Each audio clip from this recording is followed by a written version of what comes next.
Muy buenas tardes a todas y a todos. Les saluda Tomás Olvera, jefe de Cancillería de la Embajada de México en Irlanda.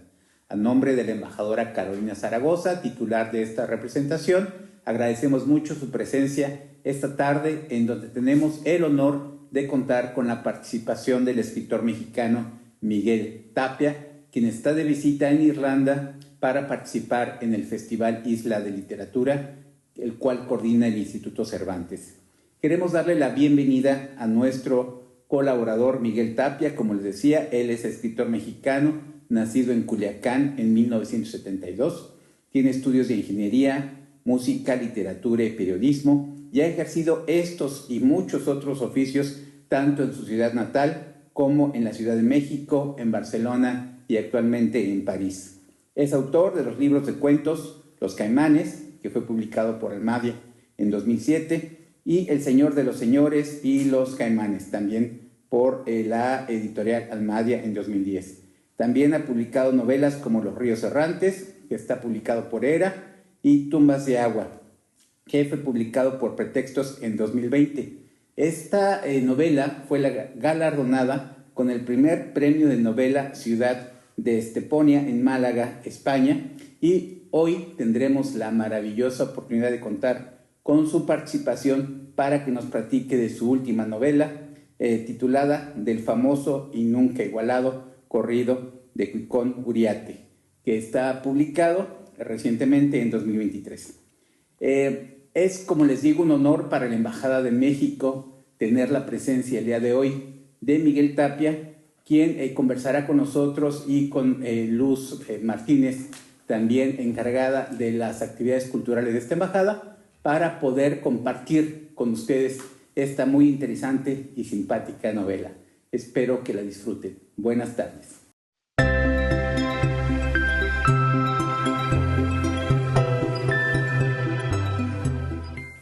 Pues hoy tenemos la fortuna de contar con la presencia de Miguel Tapia, escritor mexicano residente en París, que nos acompaña esta tarde en Dublín. Miguel, muchas gracias por estar con nosotros. Durante estos días hemos tenido el privilegio de escucharte, de leer fragmentos de tu obra más reciente, y quisiera que nos platicaras un poco de ella, pero también de tu proceso de creación literaria, la importancia que tiene México para ti, la vida que has pasado dentro y fuera del país y cómo te ha marcado. Sí, bueno, muchas gracias a ti, Luz, primero que nada, por la invitación, y muchas gracias a todo el equipo de la Embajada de México. Eh, Ha sido, la verdad, muy, muy bonito estar aquí con ustedes y poder pues, hablar un poco de mi trabajo.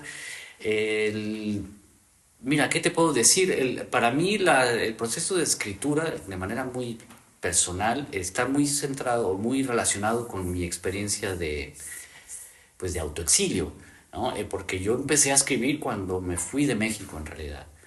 Es decir, empecé a escribir en el sentido de que como, como un proyecto un poco más en serio, aunque ya había escrito antes, ¿no? Así es que es una forma para mí que yo lo identifico mucho con el proceso de asumir mi vida como extranjero en otro país, y al mismo tiempo de asumir pues, la mirada en retrospectiva de lo que fueron mis años de crecimiento en México, ¿no?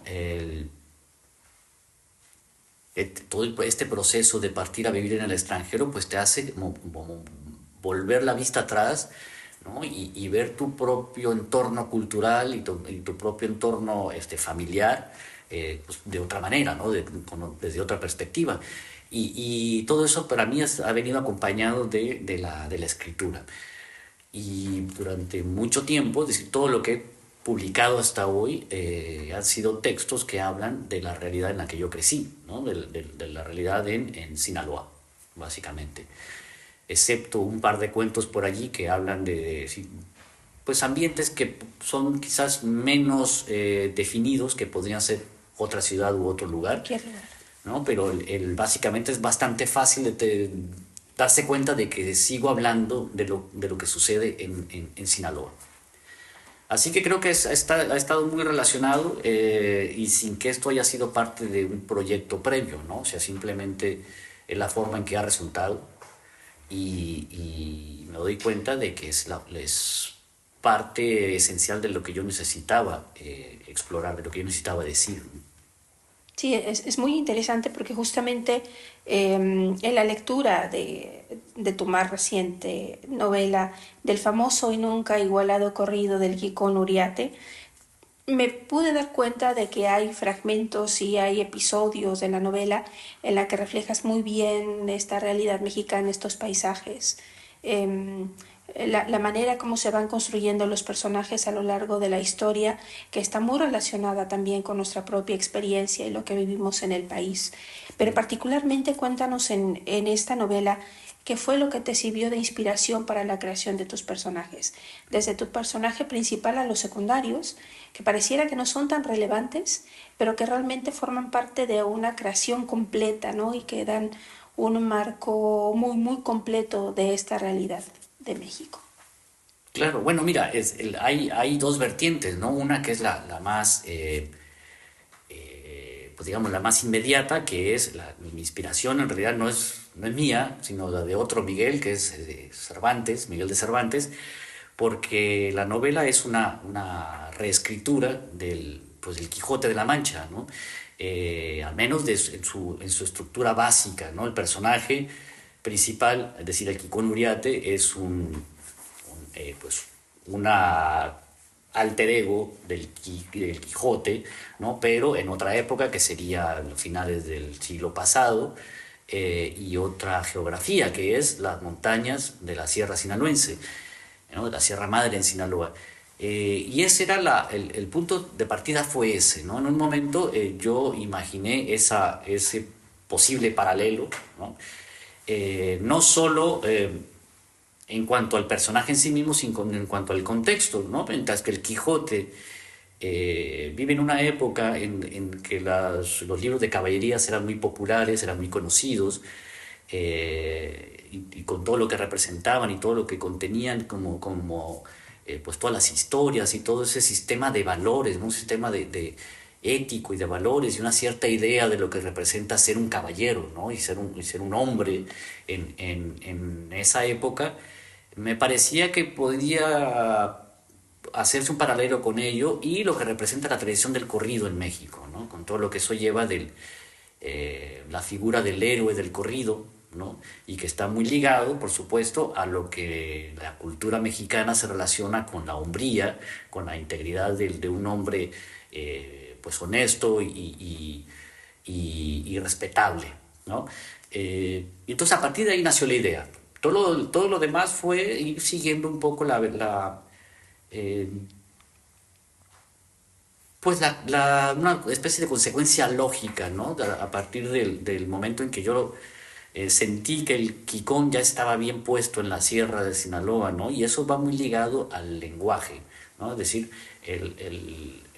la historia esta yo intenté escribirla varias veces, de hecho, pero al principio no resultaba, me parecía que no funcionaba, ¿no? Decía, no, esto es demasiado artificial, no me gustaba. Y en algún momento, en un nuevo intento, logré dar con la prosa más o menos que ahora tiene el libro. Y ahí es cuando yo sentí que el Quicón por fin había aterrizado, ¿no? En la montaña, en Sinaloa, y que ya estaba plantado allí. Y tenía una voz. Y tenía una voz, ¿no? Y a partir de ahí todo lo que siguió fue mucho más fácil, ¿no? Es decir, siento que el mismo Quicón y su misma situación fue sugiriendo mucho de lo que sigue. Algunos de los capítulos de las aventuras y de las escenas que están allí, pues siguen, ¿no? Se inspiran también de las aventuras del Quijote, pues adaptadas, ¿no? a este nuevo contexto y esta nueva realidad. Y otras son cosas que salieron simplemente a mitad del camino y que vienen pues de otras anécdotas que yo viví o que yo escuché o que simplemente no sé de dónde, pero aparecieron ahí. Claro, recuerdo un poco los niños o los rebaños de ovejas, ¿no? Que Claro. ojalá que tengan la oportunidad de leer y entiendan por qué la referencia. Justamente por esto me interesa mucho saber del proceso de construcción de la obra, la intencionalidad que tienes en el uso del lenguaje en esta novela en particular. Porque te voy a decir, mi experiencia cuando comencé a leerla era como avanzar un poco y retroceder, avanzar y retroceder, porque estaba leyendo frases que yo únicamente había escuchado en la oralidad del México en el que también crecí, pero no había visto escritas. Entonces, de Ya. repente, encontrar estas frases escritas en una novela con una intención, con un contexto y con una voz fue sumamente interesante, y a partir de que comienzas a darte cuenta de esta intencionalidad de uso del lenguaje, que hay un propósito, el ritmo de la novela comienza a correr diferente. Cuéntanos entonces la importancia que tiene recabar estas entonaciones y estas voces que nosotros hemos tenido a lo largo de distintas décadas, porque no es únicamente Mm. del siglo pasado, cosas más recientes. Me recuerda o me remonta a algunas escenas inclusive de la época de oro mexicano. Cuéntanos sobre esto. Sí, fue parte de esa búsqueda que te decía, ¿no? Es decir, hasta el momento en que yo logré encontrar esa voz, ¿no? La voz del narrador, eh, que me mostraron que el Kikón Uriarte era un personaje posible, de verdad, ¿no? Que era posible recrearlo. Eh, fue una búsqueda más o menos ardua. Por un lado está todo ese vocabulario que para mí pues representa mi etapa de crecimiento en Sinaloa, y que yo asocio mucho con la familia no solo mis padres, sino mis tíos, mis abuelos, ¿no?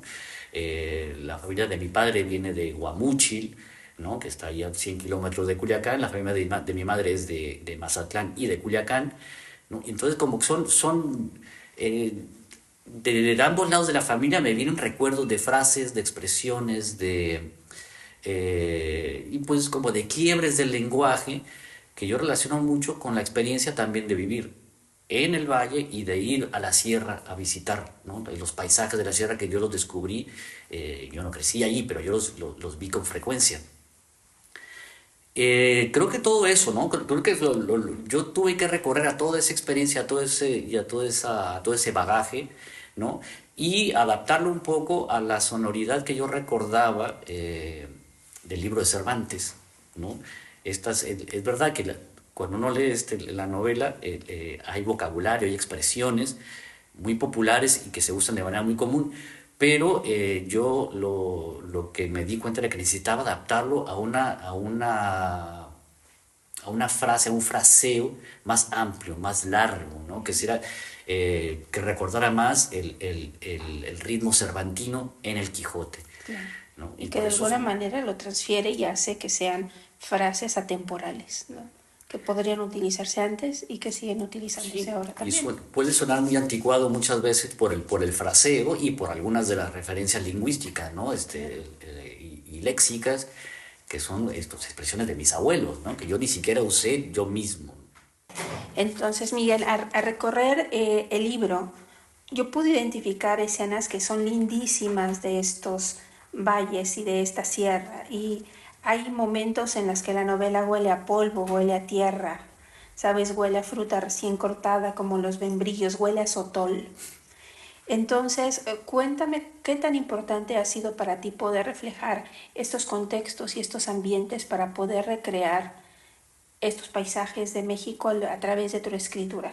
Y si consideras que puede ser también una contribución para que conozcamos o tengamos imágenes un poco más fijas del país para quienes vivimos fuera de México. No sé, o sea, una vez más, creo que todo esto está basado en una experiencia muy personal, ¿no? Este Día de los Membrillos, por ejemplo, me lo han comentado, dice, no es algo que que comúnmente se asocie, ¿no? A la sierra sinaloense, o a la sierra, a la Sierra Madre. Eh, y sin embargo hay grandes huertos de frutas en la sierra, manzanas, membrillos.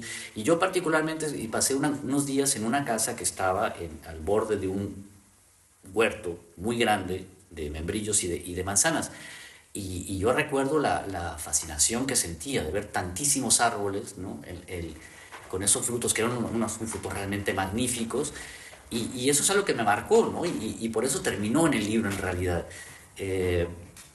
Y hay otras cosas que suceden en la sierra de las que no se hablan mucho, ¿no? La sierra es famosa lamentablemente por otros temas bastante más truculentos, y más violentos, ¿no?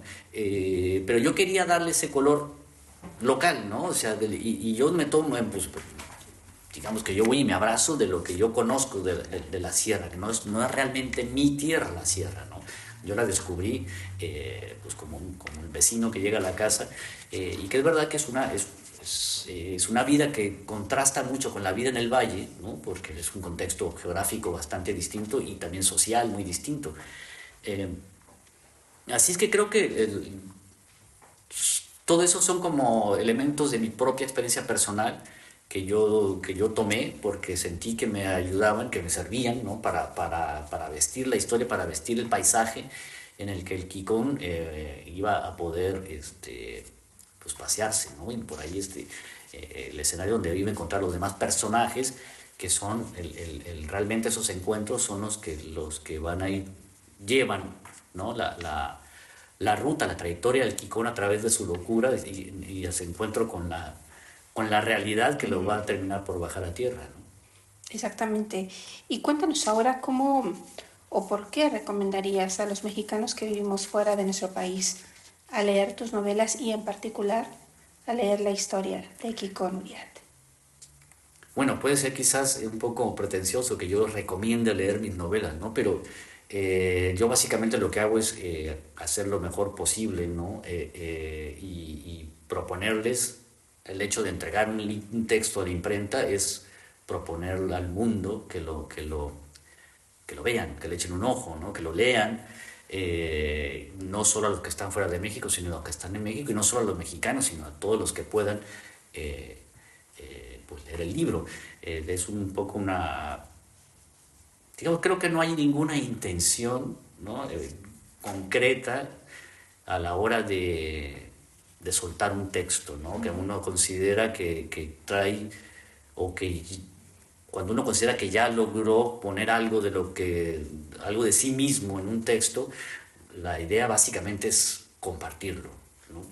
Más allá de la cuestión más pagana, ¿no? De decir, bueno, quiero que me conozcan y quiero que me feliciten y que me aplaudan, que también es parte de todo esto, pero esencial, lo realmente esencial y lo que lo mantiene a uno con el ímpetu y con la energía de seguir adelante y seguir trabajando, aun cuando a veces es muy complicado, es eso, ¿no? La necesidad de expresarte y de compartir lo que uno tiene por dentro. Claro, y que es muy valioso porque, insisto, para quienes tal vez estamos físicamente lejos del país, poder encontrar un texto que nos lleva nuevamente a nuestra tierra, a estas cercanías de experiencias de infancia, de juventud que hemos tenido o que pasamos cuando vamos, creo que sigue siendo altamente valioso. Y cuéntanos dónde podemos encontrar tu libro en versión en papel o digital. Claro, este libro es una coedición de Ediciones Era, ¿no? La editorial mexicana Era y la editorial de la Universidad Autónoma de Sinaloa. Se distribuye básicamente en México y en algunos puntos en el exterior, donde Ediciones Era envía algunos libros, pero también está en versión electrónica, está disponible en versión electrónica. Y yendo a la página de Ediciones Era, hay un enlace donde aparece como una serie de plataformas en las que se puede conseguir, pero bueno, básicamente las plataformas más comunes de libros electrónicos se puede conseguir. Perfecto. Pues muchísimas gracias, Miguel. Gracias por estar con nosotros y esperamos que no sea la última ocasión que te veamos en Dublín. Ojalá que no, sí. Muchas gracias a ti. Bienvenido siempre. Gracias.